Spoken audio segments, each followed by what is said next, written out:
Okay, Alexander, we need to talk about Assange, the story that came out from Yahoo News, where they are saying that the CIA had a kidnap or kill plan against WikiLeaks and Assange. Not only Assange, actually, everyone that is associated with WikiLeaks and Assange. And the report is even saying that the CIA was actually targeting journalists like Glenn Greenwald, which is really disturbing, interesting, but disturbing. What do you make of this story, Alexander? This is under, of course, the CIA of Mike Pompeo, under Mike Pompeo's leadership. Absolutely. Well, I think there's a lot of things to say. First of all, I mean, it just goes to show how utterly deranged the CIA under Mike Pompeo's leadership was. And note an important fact, which is that, of course, all of this was going on.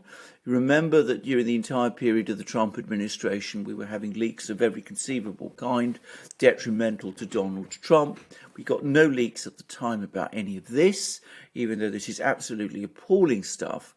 And interestingly, if you actually drill through that story carefully on Yahoo, this hasn't been reported correctly, but it's quite clear that many of these ideas that were hatched by Mike Pompeo and by the CIA at that time were not being executed because they were coming up against resistance from the White House. Now, I'm not going to specify who in the White House was disapproving of some of these ideas, but, it's not difficult to guess that some of this wasn't actually being endorsed by the president himself. But note, again, all of this was going on, and it's very bad. Now, a few important things to say. Firstly, let's deal with the court case against Assange in Britain, because the United States is applying for Julian Assange's extradition. The legal position in Britain is that Britain does not extradite people to countries where they might be in danger, where their lives might be in danger. We now learn that a powerful agency of the United States government, the CIA no less, was prepared to kill Julian Assange and go to extreme lengths against him. And that in itself, in my opinion, should mean that this extradition case should be refused. Now, there are legal problems about bringing this evidence before a court, because, of course, the major decision was made earlier this year by Judge Baritza and the Westminster Magistrates Court after a trial there. So this is technically new evidence. But since the United States government ought to have disclosed this information during the trial, I think there's a good case for saying that it should be disclosed now to the court, and the court should refuse the extradition request. That's one thing. The second thing to say is that this information being released now by a large group of people in the United States is clearly timed with the next court hearing in London at the end of October in mind. There are some people in the US intelligence community, and this is indisputable, I think, who do not want to see Julian Assange extradited to the US, and they've disclosed this information now in order to put it before the court in October, in order to defeat the extradition request. Now, why that is happening, what this is all about, whether it is because these people have suddenly discovered a conscience, well, I don't know. I don't believe it's got anything to do with conscience. I suspect it has something to do with some kind of power play that is going on in Washington. It's difficult to speculate on exactly what, but that, I think, is one possibility at least. Now, there are more things to say. Firstly, it's absolutely clear to me that that decision by Mike Pompeo to have WikiLeaks declared an intelligence agency. I've discussed it in many places, including in public events in London. I've always focused on the importance of those words that Mike Pompeo made in his very first speech to the CIA. We now learn that, in fact, he made those comments in order to greenlight covert action against Julian Assange and against Wikileaks and against other journalists. And he did so, as I said already, with the obvious support of the CIA bureaucracy. So this is an extraordinary revelation, an absolutely remarkable one, a horrifying one. And there is one final point to make, and it's a very important one too. It's clear that a lot of this was discussed with the British authorities, and we learned that the British themselves, the British Special Services, were at least implicated in some of these activities, and they were prepared to shoot at the tyres of any Russian jet that was supposed to be leaving Britain with Julian Assange on board. And that was something that the British were prepared to do. And of course, last but not least, we have all the extraordinary dramas, the talk about actions, gunfights in London between Kremlin operatives and the CIA strongly suggests to me that some people in Washington have been watching too many thrillers, Jason Bourne stories, like Black Widows, Avengers stuff. It just goes to show that some people have lost all sense of reality. Actually, there is one final point I do want to make, and it's an important one, which is that, of course, it's also clear that one of the major sticking points for the CIA was the Vault 7 revelations, because this is apparently what triggered a lot of all this outrage and hysteria and anger.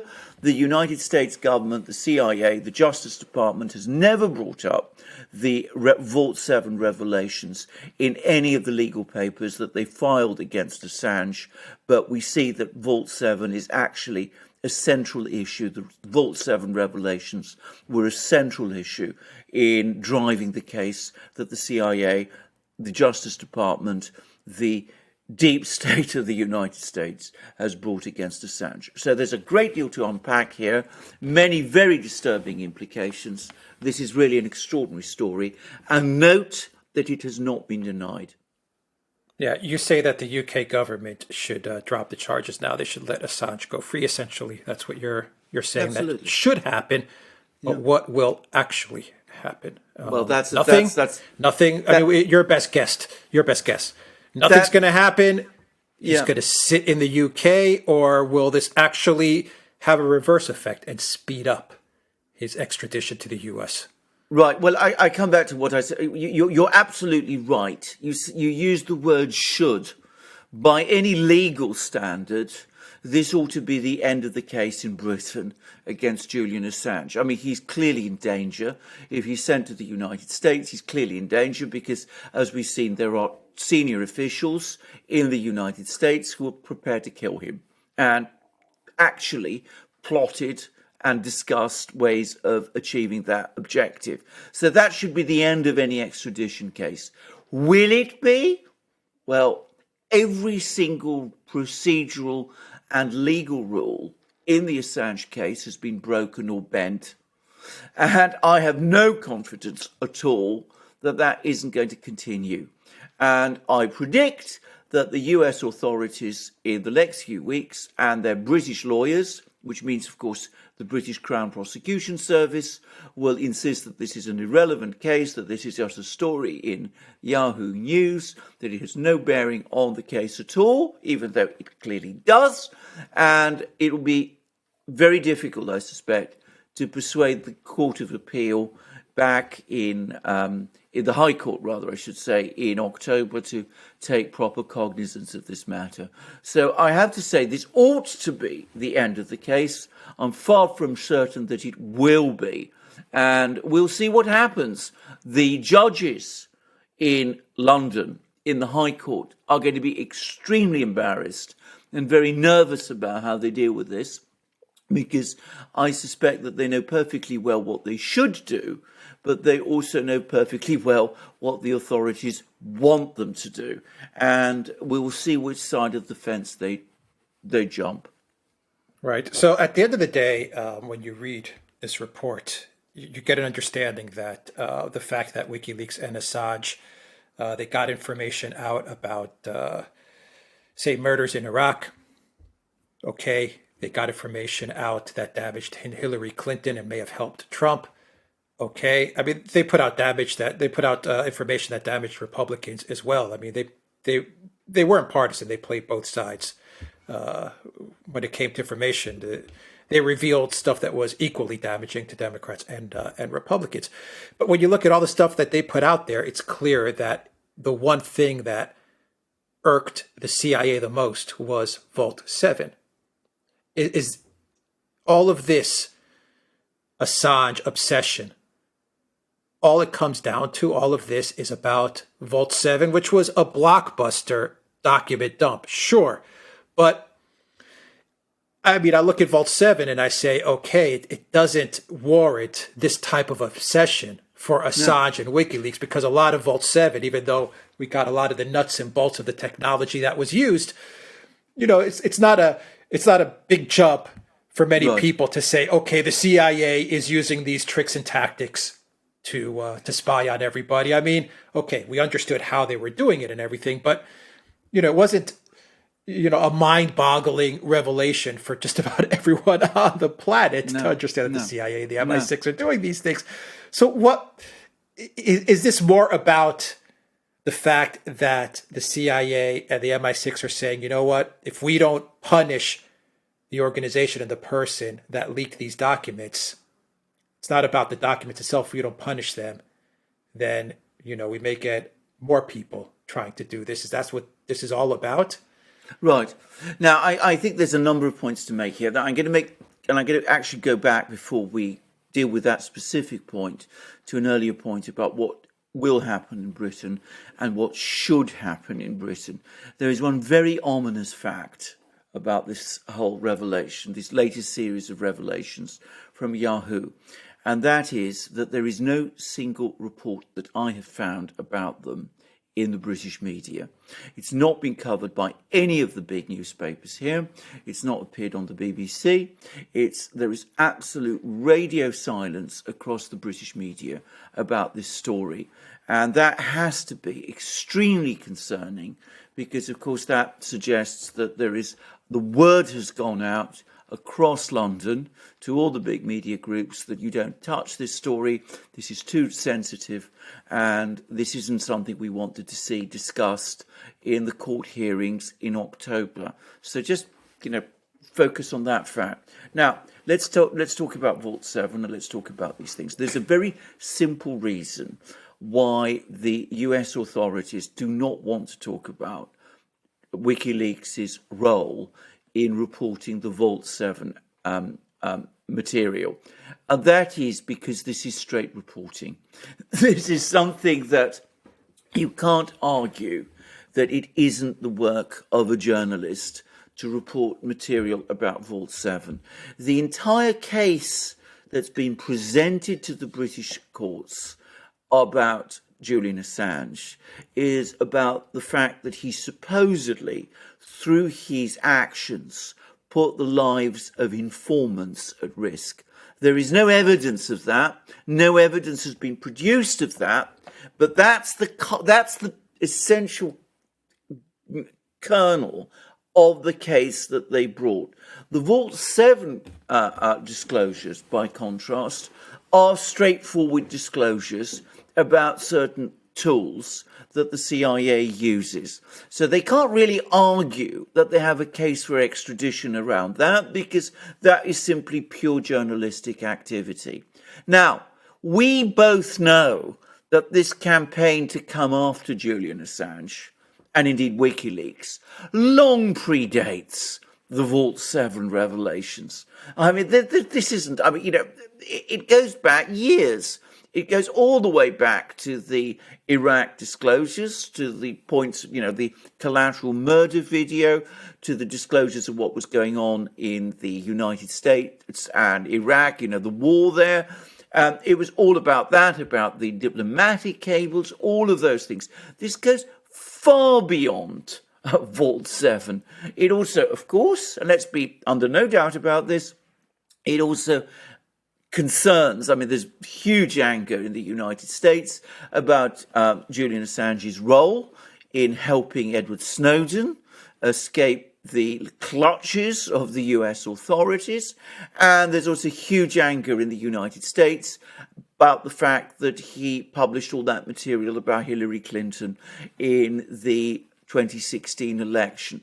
So this is Vault 7 is only one specific issue, but it is nonetheless important because it shows the utter hysteria and anger that there was about Julian Assange in Washington. So when the Vault 7 revelations came out, you saw that, people like Pompeo, other senior people in the CIA went absolutely berserk to the point where they were prepared to start considering plots to abduct or kill Assange, and of course to take action against other journalists like Glenn Greenwald and Portas and all the others. So, it's a continuum of different things that all added together.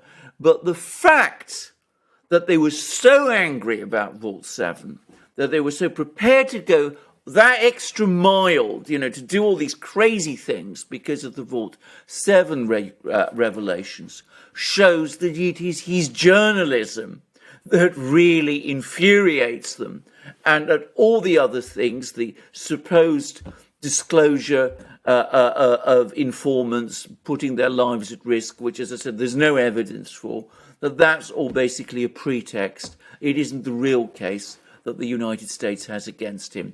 It is the fact that he is disclosing their secrets, and that is what makes them angry and determined to come after him.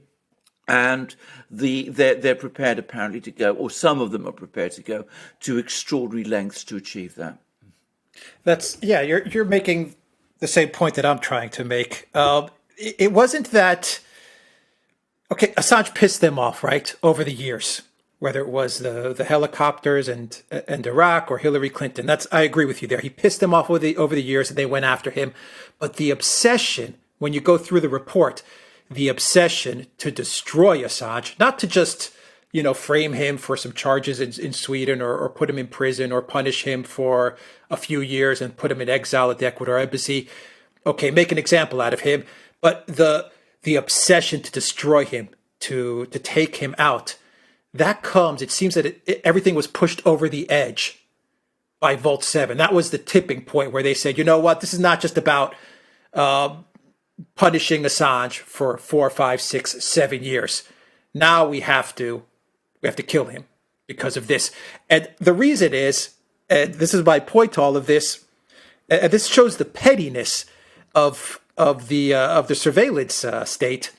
The reason for all of this is not because of the actual substance of those documents. It's not for the actual technical information that they give to the people. Most people aren't going to, understand it, or aren't going to care about it. And even more to the point, most people aren't going to be surprised at the fact that, the CIA uses all these software tools and tricks to spy and surveil. It's not the substance. It's the fact that this one man and this organization was going to blow up decades of a rigged game in the media. In other words, you said it in the beginning. The fact that BBC, the fact that MSNBC, CNN, the fact that all of these mainstream media channels don't report on this, the fact that the mainstream media channels want Assange killed, they want Assange in prison, shows that these mainstream media channels are completely owned, and I'll throw big tech in, they are completely owned by the surveillance state. So they have a rigged game, and here comes Julian Assange, and he does straight reporting, and they say this guy is going to blow up what took us decades upon decades to construct and to build. We can't have that. You are absolutely 100% right. I mean, you've described the situation, the true reason for the anger against Assange, better than anyone else I've ever heard, actually, straightforwardly. It's not that he has exposed these things. It's that he has broken the media silence. That's what is his real crime. That's what, he's doing the job that the media is supposed to do, but which over the last 40, 50, 60, 70 years, they worked incredibly hard to make sure that the media does not do.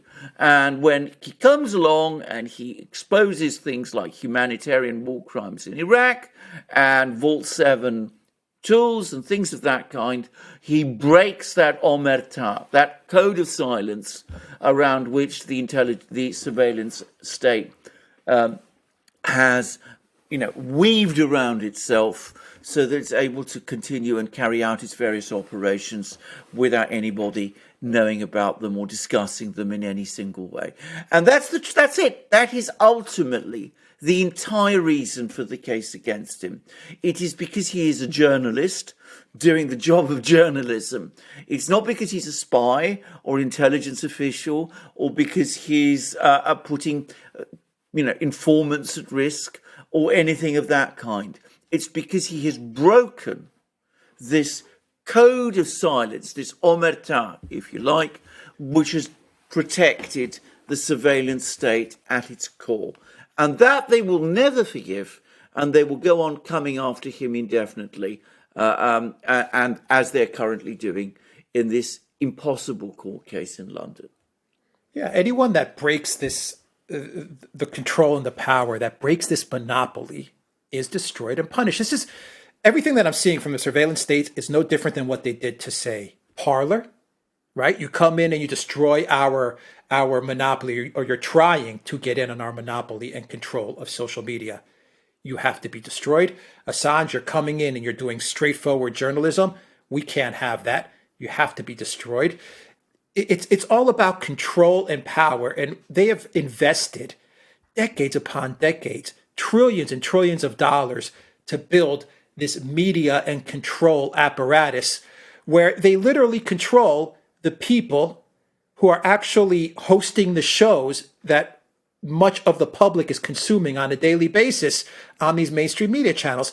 Do you not remember Chris Cuomo during the elections when all the stuff was coming out about Hillary Clinton? What did Chris Cuomo say during one of his shows on CNN? He said, "Don't believe what WikiLeaks is reporting from WikiLeaks. Believe what we're reporting about WikiLeaks and Assange." That's Chris Cuomo basically saying, look, we have the monopoly on information. They've invested in us. They put me in this position. This guy that's doing reporting should not be trusted. You cannot listen to him. He is not allowed into our citadel. And if he tries to get into our citadel, we're going to destroy him. Absolutely, and of course, not just him. I mean, we now see that they're going, that they were thinking about going after other independent journalists, people like Glenn Greenwald. I mean, that's particularly sinister, actually, because Greenwald, so far as I know, has never actually. He's not ultimately an investigative journalist. I think that's an important point to make about Greenwald. He's not a person who goes out and sources material. He is an independent voice. And yet, because he's achieved a certain prominence, you are antagonistic to him. You consider imposing surveillance upon him. And note, by the way, that was one thing that the White House actually prohibited. They refused to allow Greenwald to be placed under surveillance. And not just Greenwald, but Portas and who knows whom else. And, you talk about independent voices and people like that. Well, Tucker Carlson is coming under enormous pressure. Agitation to get him sacked from Fox has been intensifying. And again, it's essentially the same thing. Which is why they had to go after the certain people at the White House, Alexander, because once again, you're ruining the monopoly. You're ruining business. For them, it's business. I mean, think about all the money. I'll give an example. Think about all the money they've poured into, say, Facebook, to make sure that everyone on the planet has a Facebook account, right? They have spent billions upon billions of dollars to make sure that's a reality. And then you have something like Vault 7, which, just confirms everyone's hunch that Facebook is connected to the deep state and the surveillance agencies. That's fine. But it's done in a way that is straight reporting, and you can't refute the facts. You can't have Chris Cuomo or Don Lemon come and say, "Oh, this guy's just a conspiracy theorist, Alex Jones type of guy." No, you have the information. right in front of you. And people start to say, well, maybe WikiLeaks and Julian Assange are good reporters, and I should believe them instead of what CNN is telling me. You're destroying their whole business. Absolutely, their entire structure of narrative management, about which, as you absolutely rightly say, they've invested such a vast amount of money. And up to now, people have consistently denied, by the way, they've tried to pretend that this is not targeting journalists, that, this attack on Assange is not about journalism at all. It's about, the fact that he's putting sources at risk. Well, you see that other journalists, Glenn Greenwald, for example, and, not just Greenwald, real journalists are under attack also, and under attack in exactly the same way. So, Alex, I really don't have anything to add. They're competition, though. To what like you've Greenwald said. is exactly. Greenwald is competition. Well, you have to, in this kind of structure that they've created, you have to exercise total narrative control. It's like the Matrix situation, the film, where, everything isn't real. I mean, you have contests, you have the appearance of normal life, but it isn't really, because it's all managed effectively. And that's what they want. They don't want somebody coming out from outside and actually saying, well, this isn't true, or at least if it is true, there's a greater truth that exists outside it. And that's why they've reacted in the way they have done. And, again, the silence that has greeted these Yahoo revelations is extremely disturbing. And it tells you, I think, as much as you need to know about this whole affair. It tells you how bad the situation has become. Yeah, it also tells me that if the UK government doesn't do anything about this, the UK justice system, it shows that the UK justice system, the UK media, and the Boris Johnson government is completely captured by the surveillance state of the UK. Well, I think some sections of this, I think you can already say that. I mean, I think the media, to a great extent, the government, I think you're absolutely right. The big unanswered question is the courts.